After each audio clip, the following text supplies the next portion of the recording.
Hello বন্ধুরা, শিখা spicy কুকিংয়ে তোমাদের সকল বন্ধুদেরকে স্বাগত জানাই। বন্ধুরা, আজকে আমি নিয়ে চলে আসলাম খুবই টেস্টি পরোটার রেসিপি। দেখো, পরোটাটি হবে খুবই সফট এবং টেস্টি। আর পরোটা হবে ফুলকপি দিয়ে। তো ফুলকপির এই পরোটার সঙ্গে থাকছে আরও দুই একটি সবজি। তো তোমরা ভিডিওটি পুরোপুরি দেখতে থাকো, কেউ স্কিপ করে দেখো না। এভাবে পরোটা বানালে দেখো কতটা সফট হয়, তোমরা তো দেখতেই পাচ্ছো। তো পরোটা বানানোর জন্য দেখো এখানে গ্রেটারে গ্রেট করে নিয়েছি ফুলকপিগুলো। গ্রেট করে ধুয়ে নিয়ে আগে থেকেই ধুয়ে নিয়েছিলাম। পরে গ্রেট করে আমি একটু লবণ মেখে রেখেছি সামান্য পরিমাণ।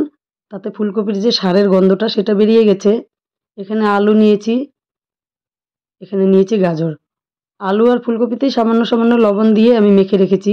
এখানে কাঁচা লঙ্কা, কাঁচা পাকা লঙ্কা আর ধনেপাতা কুচিয়ে নিয়েছি। সাথে আরও অন্যান্য মশলাগুলো থাকছে, সেটা দেখতে থাকো তোমরা আমি কি কি মশলা দিয়ে এরকম করে বানাবো। সত্যি পরোটাগুলো দেখতেও যেমন, খেতে আরও টেস্টি হয়েছে। তো এখানে আমি সাদা তেল আর ঘি দিয়ে তাতে ফোড়নে দিয়ে দিলাম জিরা আর শুকনো লঙ্কা। এবার দিয়ে দিলাম আলুগুলো, একই সঙ্গে আমি গাজরটাও দিয়ে দেব।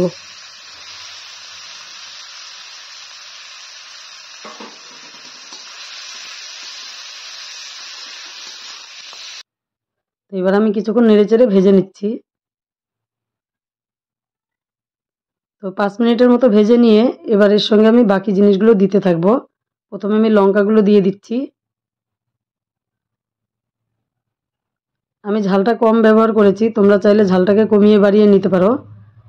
লঙ্কার সাথে আমি ফুলকপিগুলো দিয়ে দিলাম। আর অবশ্যই ফুলকপিগুলো গ্রেট করার পরে একটু লবণ মেখে রাখবে, কারণ প্রচণ্ড সার দিয়ে তৈরি আজকালকার জিনিসগুলো। সারের গন্ধটা বেরিয়ে গেলে খেতেও ভালো লাগবে, আর ওই দুর্গন্ধটা থাকবে না সারের। তো কপি, আলু, গাজর এগুলো একসঙ্গে আরও কিছুক্ষণ ভেজে নিচ্ছি। আমি যেই মশলাগুলো ব্যবহার করব সেই মশলাগুলোতে এত সুন্দর একটা সেন্ট হবে। তো এগুলো আমি আরও কিছুক্ষণ ভেজে নিচ্ছি।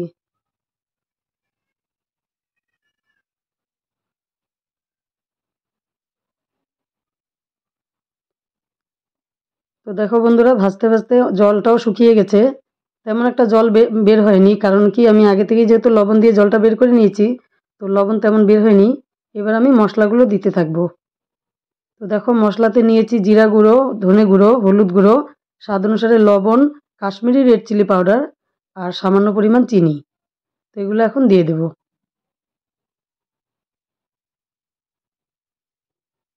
এবার এই মশলার সঙ্গে আবারও কিছুক্ষণ নেড়েচেড়ে ভেজে নেব। এরকম করে পরোটা বানিয়ে তোমরা আত্মীয় স্বজন আসলেও খাওয়াতে পারো, বেশি ঝামেলা নেই। আর বাচ্চাদের টিফিনও দিতে পারো, খুবই সফট থাকে, অনেকক্ষণ সফট থাকে, মানে 3-4 ঘন্টার মতো সফট তো থাকেই। আর খেতে ভীষণ টেস্টি হয়। তো গল্প করতে করতে আমি ধনে পাতাটাও দিয়ে দিলাম।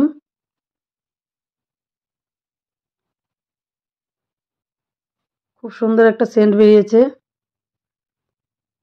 তো অনেকটা ভেজে নিয়েছি দেখো। এবার আমি কিন্তু এখানে গরম মশলাটা দিয়ে দেব। তো আমি এখানে বাটা গরম মশলাটাই দিয়ে দেব।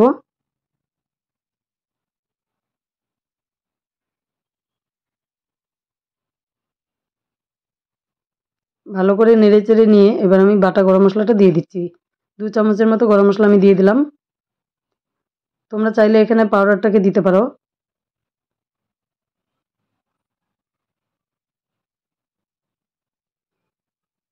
তো আমার পরোটার ভিতরের পুরটা কিন্তু রেডি।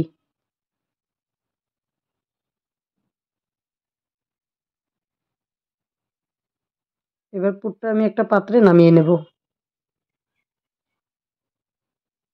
দারুণ সেন্ট বেরিয়েছে, সত্যি খুব সুন্দর। দেখো, পুরটা ঠিক এরকম হয়েছে।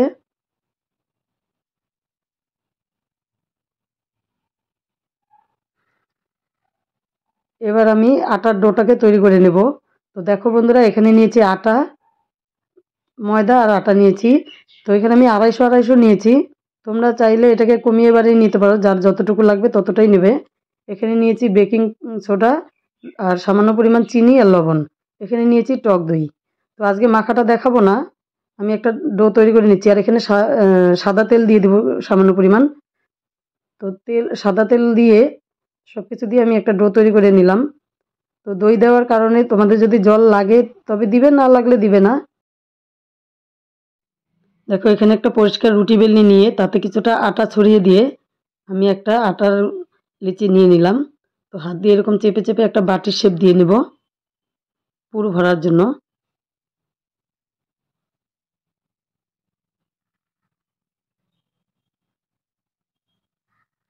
এরকম চামচ দিয়ে চিপে চিপে দিচ্ছি, তাতে অনেকটা আটবে। এবার মুখটাকে বন্ধ করে দেব।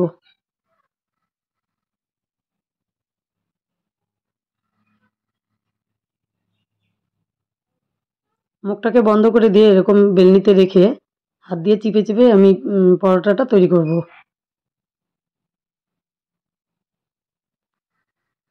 অনেক সময় বেলুন চাক্কি দিয়ে করতে গেলে মানে বেলে নিয়ে করতে গেলে ফেটে যায়, মশলাটা ভিতর থেকে বেরিয়ে যায়, যার ফলে হাত দিয়ে চেপে চেপে করলে খুবই ভালো হয়। পরোটাগুলো দেখো তোমাদের নিজেদের ইচ্ছে মতো চেপে চেপে নিয়ে করতে পারবে। দেখো গোলও হচ্ছে বেশ সুন্দর। আর তোমরা যদি এতটা মোটা মোটা না করতে চাও, কারণ এটা ভাজার পরে আরও ফুলে যাবে, কিন্তু সফট হবে।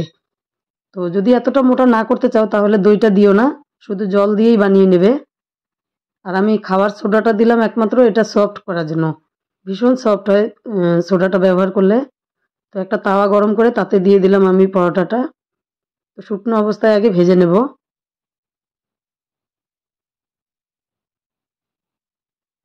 ভীষণ টেস্টি হয়েছে খেতে। তো তোমরা অবশ্যই ট্রাই করবে। আর বাচ্চারা তো অনেক সময় সবজি খেতে চায় না, তো এরকম করে তোমরা কিন্তু বানিয়ে খাওয়াতে পারো। দেখো সাইডগুলো কত মোটা হয়ে গেল, একমাত্র দই আর খাওয়ার সোডাটা ব্যবহার করাতে কিন্তু এত সুন্দর ফুলছে।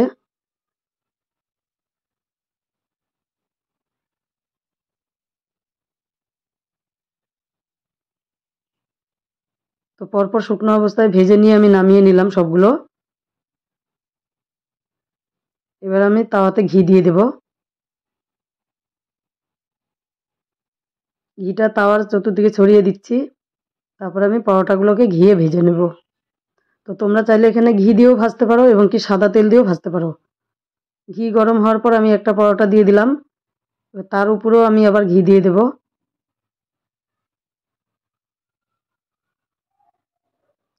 ভালো করে ঘিটাকে ছড়িয়ে দিচ্ছি যাতে পরোটার গায়ে ভালো করে লাগে।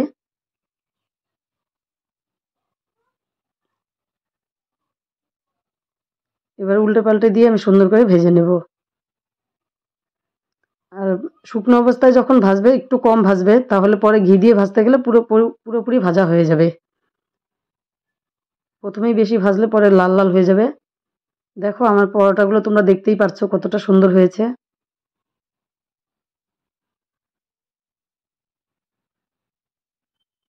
খুন্তি দিয়ে চেপে চেপে আমি ভেজে নিচ্ছি।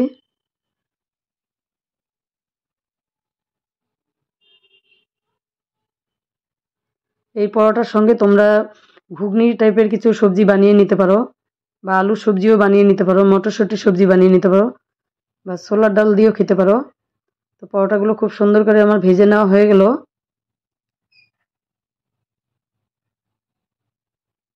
দেখো আমি একটা পরোটাকে খুলে দেখিয়ে দিচ্ছি, ভীষণ গরম, ধরা যাচ্ছে না। দেখো চতুর্দিকেই সবজিটা লাগছে ভিতরে।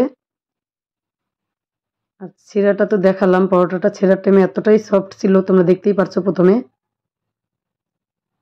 খেতেও টেস্টি, ধরতেও টেস্টি, মানে সুন্দর। তো এই পরোটার রেসিপিটি দেখে তোমাদের কেমন লাগলো অবশ্যই কমেন্ট করে জানাবে। আর তোমরা অবশ্যই বানিয়ে খেয়ে দেখবে। দেখো কতটা সফট হয়েছে। তো বন্ধুরা, ভিডিওটি পুরোপুরি দেখার জন্য আমার সকল বন্ধুদেরকে জানাই অসংখ্য ধন্যবাদ।